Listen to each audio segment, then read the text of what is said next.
The salty air hung heavy. Seagulls screeched overhead. Captain Knuckles sat on his weathered bench, his one good eye squinting at the waves. He muttered to himself, his words lost to the wind. The sea had a way of swallowing sound, of keeping secrets. A flash of yellow caught the captain's eye. Flapjack, that scrawny kid, came racing down the dock. He was a blur of energy, all elbows and knees. The captain grumbled, a low rumble in his chest. What was that boy up to now? Flapjack stopped short in front of the captain. His eyes were wide, almost wild. He babbled something about candy, about adventure. Then, without warning, he turned and ran towards the edge of the dock. The captain lunged forward, his hand outstretched. Boy, no! He roared, his voice rough as gravel. But it was too late. Flapjack had already launched himself into the air. He seemed to hang there for a moment, a small silhouette against the vastness of the sea. Then he disappeared beneath the waves. A piercing scream cut through the air. Bubble, Flapjack's loyal companion, ran to the edge of the dock. His face was a mask of terror. He leaned over the railing, his voice hoarse with despair. Flapjack, where'd you go? People began to gather, drawn by the commotion. Whispers ran through the crowd. What was going on? Had that scrawny kid really jumped into the water? The sea was a fickle mistress, especially today. Bubbles' cries grew louder, more frantic. He gripped the railing, his knuckles white. He has to come up. Flapjack always comes back.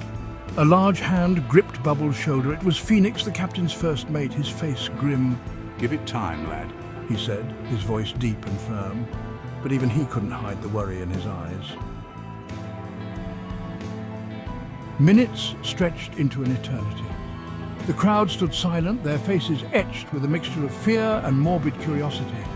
Then a collective gasp rippled through them. Something bobbed on the surface of the water.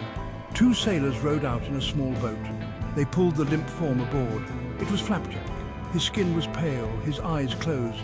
But it was his body that made everyone gasp. It was wrong. S2, media, people reacting in shock and horror, close-up of a horrified expression, person pointing in disbelief. Oh no, is that... Flapjack, no! Bubble screamed.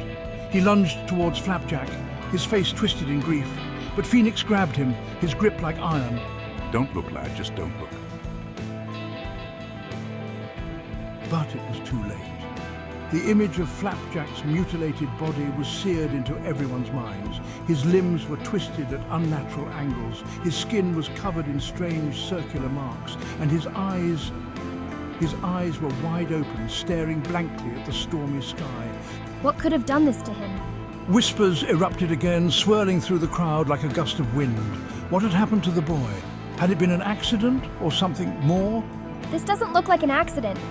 The captain stared down at Flapjack's body, his one good eye narrowed. He had seen many things in his time at sea, but this was different. This was something sinister. As the sun began to set, casting long shadows over the docks, the image of Flapjack's lifeless body lingered. It was a haunting reminder of the dangers lurking beneath the surface, a chilling testament to the unforgiving nature of the sea. The screen flickers, showing a montage of images. Flapjack running, Flapjack jumping, Flapjack's lifeless eyes staring up at the sky.